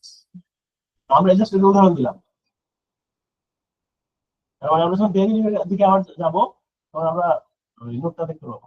নোটটা কোথায় দেন? এটা আমরা ডান দিকে পাবো। আমরা দেখি যে প্রথম প্যারাগ্রাফে কি বলছে, যে ক্রপ গ্রোয়িং স্কাইস্ক্রেপার। তার মানে হচ্ছে বাই দ্য ইয়ার 2050 নিয়ারলি 80%। আমরা একটা জিনিস করবো যে আমরা যদি কোনো কিসের নাম, কোনো নাম্বার পাই, সেটাকে আমরা হাইলাইট করে রাখবো। কোনো লোকেশনের নাম পাইলে হাইলাইট করে রাখবো, কোনো ব্যক্তির নাম পাইলে হাইলাইট করে রাখবো। By the year 2050 nearly 80% of the earth's population will live in urban centres, মানে শহরে থাকবে। 2050 সালের দিকে পৃথিবীর 80% মানুষজন থাকবে শহরে। Applying the most conservative estimates to current demographic trends, the human population will increase about 3 billion by then. তার মানে এখন পৃথিবীতে মানুষ আছে ধরেন অ্যারাউন্ড 8 বিলিয়ন। তার মানে আরো 3 বিলিয়ন মানুষ বাড়লে 11 বিলিয়ন মানুষ হবে 2050 সালে। An estimated 119 hectares of new land will be needed to grow enough food to feed them if traditional farming methods continue as they are practiced today. মানে বর্তমানে যে টাইপের ফার্মিং চলতেছে, ট্রেডিশনাল ফার্মিং, ওই ফার্মিংটা যদি কি হয়, ওই ফার্মিংটা যদি প্র্যাকটিস চলে, তার মানে আরো 109 হেক্টর, মানে আরো 109 হেক্টর জমি লাগবে। এই যে 3 বিলিয়ন মানুষ আরো জন্ম নিবে সামনে, বা মানুষের জনসংখ্যা বৃদ্ধি হবে ওইটা ওদেরকে খাওয়ানোর জন্য, যেটা কিনা ব্রাজিলের যে লোকেশন আছে, ব্রাজিলের যে সাইজ আছে এর থেকে আরো 20% বেশি। At present, throughout the world, over 80% of the land that is suitable for rising crops in use. Rising crops is in use. তার মানে হচ্ছে এখন পৃথিবীতে যতগুলো ল্যান্ড আছে 100% ল্যান্ডের 80% ল্যান্ড হচ্ছে যেখানে ক্রপ রেজ করা যাচ্ছে। Historically, some 50% of that has been laid waste by poor management practice. 15% নষ্ট হয়ে যাচ্ছে ম্যানেজমেন্ট বাজে হওয়ার কারণে। what can be done to ensure enough food to the world's population to live on? তার মানে এই যে কথাটা, what can be done to ensure enough food for the world's population live on? তার মানে আমরা কি বলছিলাম, আমরা স্কিমিং এর ক্ষেত্রে বলছিলাম যে আমরা যখন প্রথম প্যারাগ্রাফটা পড়বো তখনই আমরা বুঝে যাবো যে পুরো প্যাসেজটা কি নিয়ে। পুরো প্যাসেজটা হচ্ছে কি নিয়ে যখন আমরা কথা বলবো, এখন আমরা কিন্তু বুঝে গেলাম যে পুরো প্যাসেজটা কি নিয়ে হবে। এখানে প্যারাগ্রাফ হচ্ছে 8টা, আমরা একটা প্যারাগ্রাফে পড়ছি। এখন আমরা কি করব, এখন আমরা হচ্ছে প্রত্যেকটা সেন্টেন্সের প্রত্যেকটা প্যাসেজের প্রথম সেন্টেন্সে the concept of indoor farming is not new, তার মানে এখানে হচ্ছে কনসেপ্ট অফ ইনডোর ফার্মিং, এটা এখানে বলবে। Since hothouse production of tomatoes and other produce has been involved for some time, তার মানে এই প্যারাতে ইনডোর ফার্মিং নিয়ে কথা বলবে। পরেরটাতে বলছে যে it took humans 10,000 years to learn how to grow most of the crops we know. এটা হচ্ছে হিস্টোরিক্যাল, এটাতে হিস্টোরিক্যাল কনটেক্সট বলছে। তারপর বলতে হচ্ছে the supporters of vertical farming claim many potential advantages for the system, তার মানে এখানে ভার্টিক্যাল ফার্মিং বলতে বোঝাচ্ছে যে স্কাই স্ক্রেপার, মানে যেহেতু আগামী 2050 এর দিকে আরো কত 3 বিলিয়ন মানুষ এড হচ্ছে এবং 109 হেক্টরের মতো জায়গা লাগতেছে, তার মানে যেটা ব্রাজিলের শহর থেকে আরো 20% বেশি। ব্রাজিলের শহরের যে আয়তন, ব্রাজিল অনেক বড় একটা দেশ, ব্রাজিল শহর না দেশ, তো ব্রাজিলের থেকে আরো বেশি বড় জায়গা লাগতেছে। তো এই জায়গাটা যখন লাগবে তার মানে কি আমাদের তো জায়গা বাড়বে না, আমাদের পৃথিবীতে মানে পৃথিবীতে 29% হচ্ছে ল্যান্ড, 71% হচ্ছে জল, তো এই জিনিসটা তার বাড়বে না। তখন কি স্কাই স্ক্রেপার মানে বোঝাচ্ছে যে 45 তলা বা 50 তলা উপর যে বিল্ডিং গুলো স্কাই স্ক্রেপার বলতে, এমন একটা বিল্ডিং তৈরি করা যেখানে পুরো বিল্ডিং এর জমি মানে চাষ করা হবে, এরকম একটা বিল্ডিং। তো ভার্টিক্যাল ফার্মিং, ভার্টিক্যাল বলতে মানে উলম্ব বোঝাচ্ছে। তো এই উলম্ব জিনিসটা একটা বিল্ডিং এর মধ্যে আমরা হচ্ছে চাষাবাদ করলাম, তাইলে আমাদের আলাদা করে জায়গা লাগতেছে না, বিল্ডিং এর জায়গাটাই শুধু লাগবে। সো এই পেজে আমরা এই প্যারাগ্রাফে আমরা যখন বললাম যে supporter of vertical farming claim many advantage potential evidence system, তার মানে এই পুরো প্যারাগ্রাফে বলবে যে advantage of the system. That was a major drawback of vertical farming, এর মানে হচ্ছে however it is plants would require artificial light, তার মানে এটাতে হচ্ছে ড্রব্যাক নিয়ে কথা বলবে। এটা হচ্ছে multi storey facility with non natural overhead light would require far more, তার মানে এখানে হচ্ছে আরেকটা ড্রব্যাকের কথা বলতেছে যে লাইট কিভাবে জেনারেট করবে, কারণ আপনি তো সূর্যের আলো পাচ্ছেন না। আপনি যদি বিল্ডিং এর মধ্যে জমি চাষ করতে যান বা বিল্ডিং এর মধ্যে যদি চাষাবাদ করতে যান, ওখানে কিন্তু আপনি ডিরেক্টলি সূর্যের আলো পাচ্ছেন না, আনলেস এটা ছাদের মধ্যে না হয়। এখন আপনি যদি সূর্যের আলো না পান, সেক্ষেত্রে কিন্তু ন্যাচারাল রোদটা তখন সমস্যা হবে গাছপালা, এর জন্য আপনাকে আর্টিফিশিয়াল লাইট লাগবে, এবং আর্টিফিশিয়াল লাইটের জন্য বিভিন্ন ইস্যুস থাকতে পারে, এই ইস্যুগুলো নিয়ে কথা বলছে। One variation on vertical farming that has been developed is grow plants in stacked trays that move on rails, তার মানে হচ্ছে রেলওয়েতে কি করবে, রেলওয়ের উপরে হচ্ছে ভার্টিক্যাল ফার্মিং করে, যেটা হচ্ছে মুভমেন্ট করবে। তার মানে হচ্ছে যখন রেলওয়েটা হচ্ছে সূর্যের আলোর নিচে যাবে তখন হচ্ছে সূর্যের আলোটা পেয়ে গেল। এখানে হচ্ছে একটা ভার্টিক্যাল ফার্মিং এর একটা বিষয় বলছে। Final was the vertical farming is an attempt to address the undoubted problems that we face in producing enough food for a growing population. এটা হচ্ছে সামারি করছে। আমরা এটা আরেকটা কাজ করতে পারি, আমরা পুরো পেজটা পড়তে পারি, প্রথম পেজ এবং শেষ পেজ পুরোটা পড়লাম, আর বাকি সবগুলো পেজ বা প্যারাগ্রাফে প্রথম সেন্টেন্সটা পড়লাম। At the moment, the more needs to be done to reduce detrimental impact. এনভায়রনমেন্টের উপর detrimental impact থাকবে, এনার্জি অনেক বেশি খরচ হবে। আমরা জানি যে এনার্জি হচ্ছে নন রিনিউয়েবল এনার্জি, যেগুলো আমরা মানে শেষ হয়ে যায়, এই জন্য নন রিনিউয়েবল বলতেছে। While it is possible that much of our food will be grown in skyscrapers in future, most experts currently believe it is far more likely that we will simply use the space available for urban rooftops. মানে অনেকে বলতেছে যে urban রুফটপসে মানে প্রত্যেকটা building এ একটাই ছাদ আছে, সবগুলো ছাদ আমরা ইউজ করলেও আমরা এই সময় মানে আমরা যদি পুরো বিল্ডিংটা ইউজ না করি ফার্মিং এর জন্য, তাহলে কিন্তু আমরা কি করতে পারবো না, আমরা ইউটিলাইজ করতে পারবো না রিসোর্সটা। কারণ একটা শহরে যতগুলো বিল্ডিং আছে সবগুলো বিল্ডিং এর ছাদেও যদি আমরা চাষ শুরু করি, তাও এই যে 3 বিলিয়ন মানুষ নতুন জন্ম নিবে বা নতুন মানুষ জনসংখ্যা বৃদ্ধি হবে, তাই আমরা হয়তো পারবো না।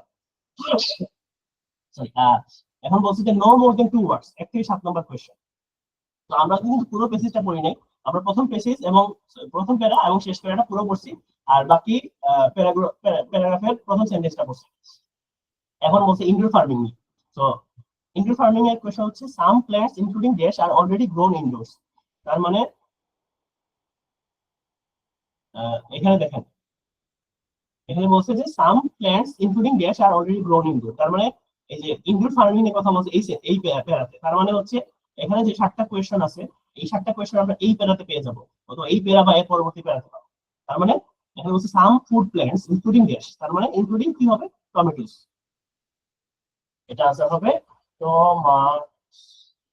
are already grown in this. Vertical farms would be located in dash, meaning that we would be less need to take them long distance to customers.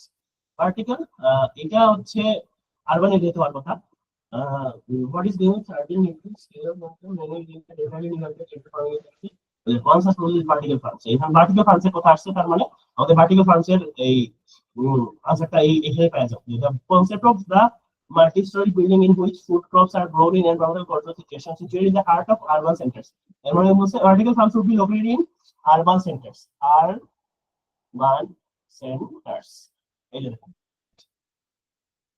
Situated in the heart of urban centers. এখন আমরা কি বলছিলাম আগে দেখেন তো, আমাদের কথা মিলছে কিনা, যে এখানে দেখেন নো মোর দেন 2 ওয়ার্ডস, আমরা কিন্তু দুইটা ওয়ার্ডের বেশি ইউজ করতে পারবো না। এখানে যে আরবান সেন্টার্স বলছে, বহু আরবান সেন্টার করলাম। এখন বলছে যে vertical farms would be located in, আর এখানে কি বলছে, সিচুয়েটেড ইন। সো সিচুয়েটেড মানে অবস্থান, লোকেটেড মানে হচ্ছে অবস্থান। তার মানে এখানে দেখেন যে আমরা বলছিলাম যে আপনাদের সিনোনিম জানতে হবে। এবং আপনি যদি সিচুয়েটেড আর লোকেটেড সিনোনিম যদি বুঝতে না পারেন, তাহলে কিন্তু আপনি এই আনসারটা করতে পারবেন না। এরপরে বলতেছে যে এটা তারপর হয়ে গেল, vertical farms could use methane from plants and animals to produce dash. Vertical farms would need, আচ্ছা এখানে একটা বিষয়, সেটা হচ্ছে 2 নম্বর কোশ্চেন আমরা যখন আনসার করব, তার মানে 3 নম্বর কোশ্চেন অবশ্যই 2 নম্বরের আগে থাকবে না, 2 নম্বরের পরে হবে, সিকোয়েন্সিয়ালি আসবে।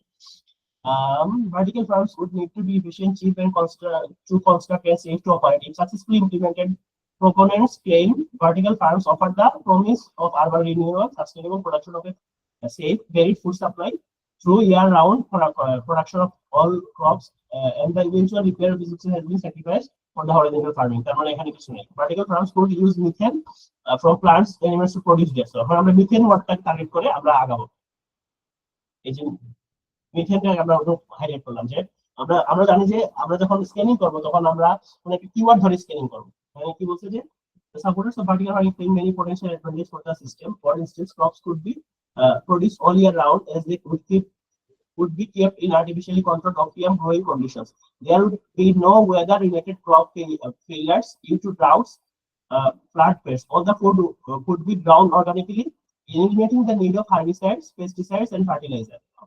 আমাদের এখানে এটা একটু হাইলাইট করে রাখতে, system would greatly reduce incidence of many infectious diseases that are required at the agriculture interface. Although the system would consume energy to return energy to the grid via methane, is methane generation. So methane কথা আসছে, তাহলে question ছিল vertical farms could use methane from plants and animals to produce something. So generation from composting non-edible parts of plants. It would also dramatically reduce fossil fuel use by cutting out the need for tractors, plow. Methane from to produce কি হবে, কি produce করবে, সেটা হচ্ছে via methane generation from composting. It would return energy of the grid via methane generation. Vertical could use methane from plants to produce energy. It would return energy to the grid, তার মানে energy produce করবে। এখানে কিন্তু energy হবে, energy. The consumption of gas would be cut because agriculture vehicles would be unnecessary. By cutting out the consumption of composting, it will also dramatically reduce the consumption of fossil fuel. Dramatically reduce fossil fuel use. The consumption of fossil fuel would be cut because agriculture vehicles would be unnecessary. এখন দেখেন এখানে fossil ফুয়েলটা কিন্তু একটু ঠিক করে বলছে, the consumption of fossil fuel would be cut because agriculture vehicles would be unnecessary. মানে fossil fuel মানে কি, এই বিষয়গুলো যেমন খনিজ তেল এগুলো আপনারা ইউজ করে রাখতেছেন না, কারণ মিথেনের মাধ্যমে প্ল্যান্টস এবং অ্যানিমালের যে অ্যানিমাল থেকে যে মিথেনটা উৎপাদন হবে, মিথেনের মাধ্যমে হচ্ছে আপনার এনার্জিটা আপনার কি করবে, প্রোডাকশন করবে। এনার্জি যখন প্রোডাকশন করবে, তার মানে ওই এনার্জি দিয়ে আমরা কাজ চালিয়ে দিতে পারবো। তাই আলাদা করে ট্রাক্টর বা শিপিং এগুলো কিছু লাগতেছে না। তার মানে the consumption of fossil fuel would be cut because agriculture vehicle would be unnecessary. By cutting out the need or unnecessary, এই দুটো ওয়ার্ড কিন্তু এখানে সিমিলার। আবার বলছে যে রিডিউস ফসিল ফুয়েল ইউজ, আর এখানে হচ্ছে consumption of fossil fuel wouldn't be cut because agriculture vehicle.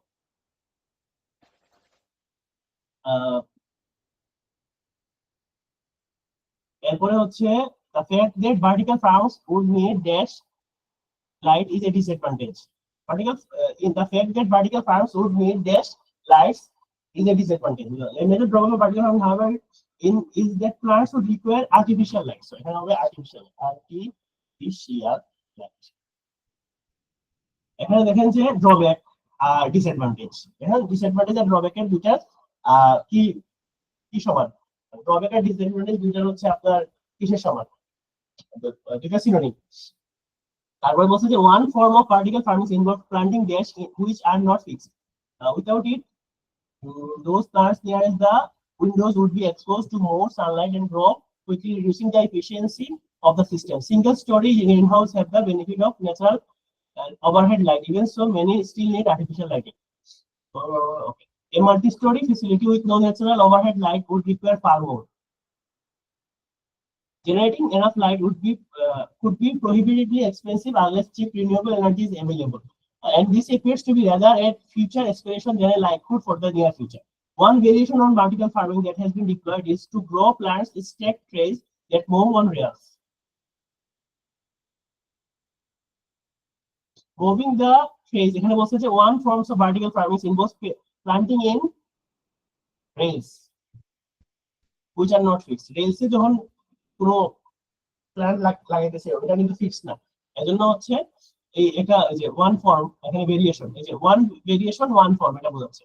Moving the trays, তারপর হচ্ছে the most probable development is that food will be grown on dash in towns and cities. তারপর বলতেছে যে moving the trays allows the farm sunlight, the system is already operation and work well within single story light greenhouse with light reaching it from above. It is not starting, however it can be made to work without the overhead natural light. Vertical farming is an attempt to address the undoubted problem that we face producing enough food for a growing population. At the moment, though more needs to be done, reduce the detrimental impact it will be in the environment. The most probable development is that food will be grown dash in towns and cities. তার মানে কি হবে এখানে, food will be grown on urban rooftops. এটা হবে on urban rooftops. আমরা এই 6টা কোয়েশ্চন শেষ করে আমরা আজকে ক্লোজ করে দিব। আমরা যেহেতু একটা অনলাইন ঘটনা করছে, আমরা কোয়েশ্চন আনসারের জন্য কোনো অপশন রাখবো না আজকে। আপনার কোয়েশ্চনগুলো গ্রুপে মেসেজ করতে পারেন, আমরা আগামী দিন অ্যাড্রেস করে দেব। ঠিক আছে, আমরা এই 6টা কোয়েশ্চন শেষ করে যতক্ষণ লাগে, আমাদের হাতে 3 মিনিট সময় আছে, আমাদের হয়তো এক্সট্রা 2 থেকে 3 মিনিট সময় লাগতে পারে। আমরা এই ট্রু ফলস নট গিভেন নিয়ে কথা বলবো। মেথডস ফর, হ্যাঁ বলছি methods for predicting the earth's population have recently changed. এখানে হচ্ছে মেথড কি বলছে, applying the most conservative estimate to current demographic, the human population will increase by, এটা তো চেঞ্জের কিছু বলে নাই, এটা হচ্ছে মেথডস নট গিভেন। আমরা পড়ছি কি, আমরা পড়ছি যে চেঞ্জের কোনো কথা বলে নাই, আমাদের মানুষ বাড়বে বলছে, বাট কোন মেথডস ফর প্রেডিক্টিং, মানে এখানে প্রেডিক্ট যে করছে এই প্রেডিক্টের কোনো মেথড তো বলে নাই, তার মানে এটা নট গিভেন হবে। Human beings are responsible for some of the destruction to food producing land. 50% of has been laid waste by poor management practice, মানে কি এই poor management practiceটা কারা করতেছে, মানুষজন করতেছে, তার মানে এটা ট্রু হবে। Human beings are responsible for some of the destruction to food producing lands, মানে 15% ল্যান্ড নষ্ট হচ্ছে, এটা ট্রু হবে। Then the crops produced in vertical farms will depend on the season, এটা হবে ফলস, কারণ আমরা একটু আগে দেখলাম যে এখানে বলা আছে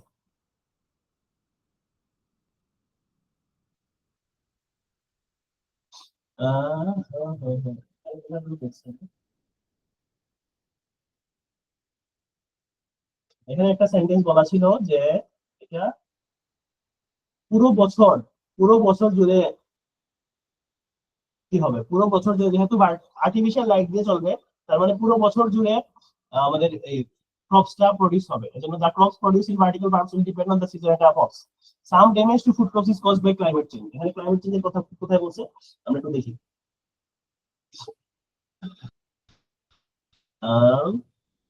এই যে দেখেন, আমরা কিন্তু পুরো সেন্টেন্সটা পড়ি না, কিন্তু আমাদের লেখা পড়তে হচ্ছে, কারণ এই ক্লাইমেট চেঞ্জের কথা কি লিখছে কিনা এটা আমরা দেখতে হবে।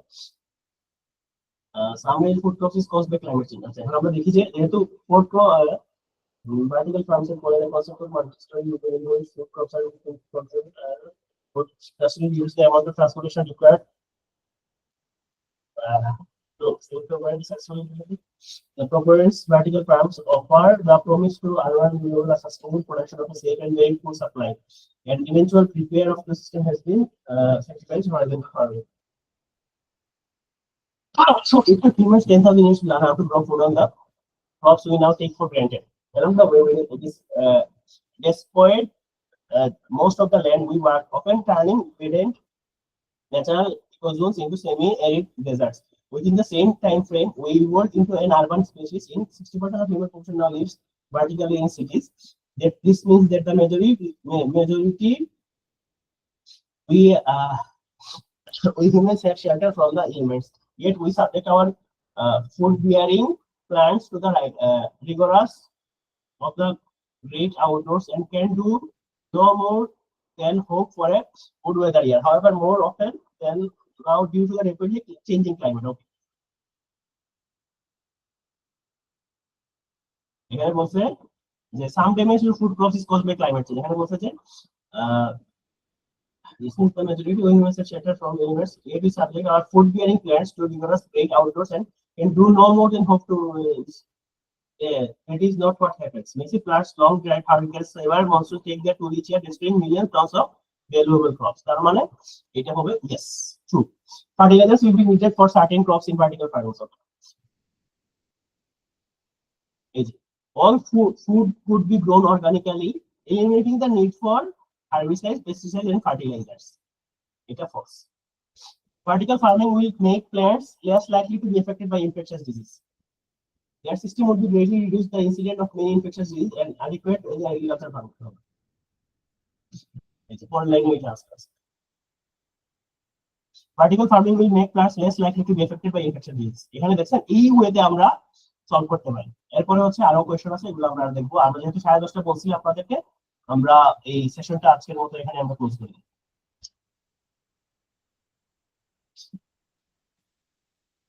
আমরা সেশনটা আজকে ক্লোজ করে দিই। আপনারা সবাই ভালো থাকুন, আর যাদের কোয়েশ্চেন থাকবে আপনারা গ্রুপে কোয়েশ্চেনটা করে দিবেন। আমরা সেশনটা এখানে ক্লোজ করে দিব ইনশাআল্লাহ। আসসালামু আলাইকুম।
সমস্যা নাই, যেও আসি